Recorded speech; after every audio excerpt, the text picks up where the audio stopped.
بسم اللہ الرحمن الرحیم۔ اولاد اللہ کی نعمتوں میں سے ایک بہت بڑی نعمت ہے۔ آج ہم آپ کو بتائیں گے کہ اولاد کی لکیریں ہاتھ کے کون سے حصے پر ہوتی ہیں۔ یوں تو دنیا بھر کے کچھ پامسٹوں نے مختلف جگہوں پر اس کی نشاندہی کی ہے۔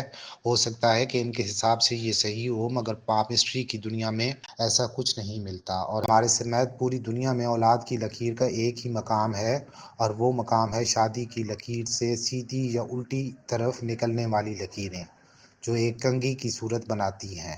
کچھ ہاتھوں میں ایک لکیر ہوتی ہے اور کچھ ہاتھوں میں 2، 3 یا 4 یا اس سے بھی زیادہ لکیریں، لیکن اس میں ایک چیز توجہ طلب ہے کہ اگر ممکن ہو تو میاں بیوی دونوں کا ہاتھ دیکھ لیا جائے تو معاملہ کافی حد تک درست ثابت ہو سکتا ہے، ورنہ میاں یا بیوی دونوں میں سے کسی ایک کے ہاتھ پر بھی لکیر ہو سکتی ہے۔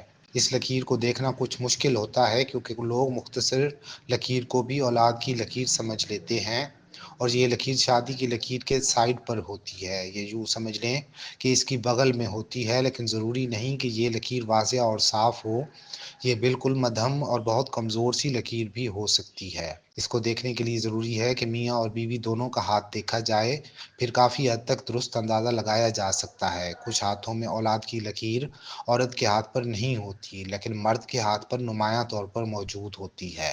اسی طرح کچھ عورتوں کے ہاتھ پر لکیر ہوتی ہے، لیکن مردوں کے ہاتھ پر یہ لکیر نہیں ہوتی۔ کچھ لوگ اولاد کی لکیر کو ہاتھ میں نہ پا کر پریشان ہو جاتے ہیں، خاص طور پر خواتین اس معاملے میں بہت زیادہ حساس ہوتی ہیں اور معاملے کو اپنے دماغ پر سوار کر لیتی ہیں۔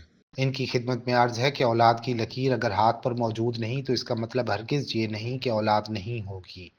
اکثر اولاد کی لکیریں یا تو شادی سے پہلے بن چکی ہوتی ہیں یا شادی کے کچھ سالوں بعد بنتی ہیں۔